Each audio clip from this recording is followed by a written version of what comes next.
Hey, welcome to That's One Good Question. I'm John, and there's been a lot of talk recently about the Asbury revival. So that raises the question, what is revival? When we look at the Bible, we don't see the word revival, but we do see prayers for God to revive his people. We think of Psalm 85, will you not revive us again, that your people may rejoice in you? You see, in our walk with God, unfortunately, we're not very consistent.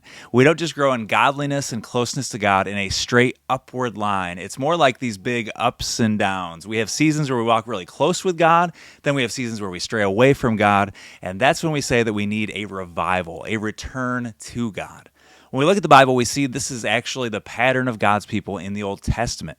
We see it very clearly in the book of Judges, but we also see revivals in Nehemiah, Ezra, during some of the kings and the prophets. We can also see it in Christian history during the time of Jonathan Edwards in the early 1700s. We see this pattern even in our own lives. If you want to read about it, check out some modern writers like Richard Lovelace or Tim Keller who've written quite a bit about revival. Looking at these, I think we can see some common themes that tell us what revival is.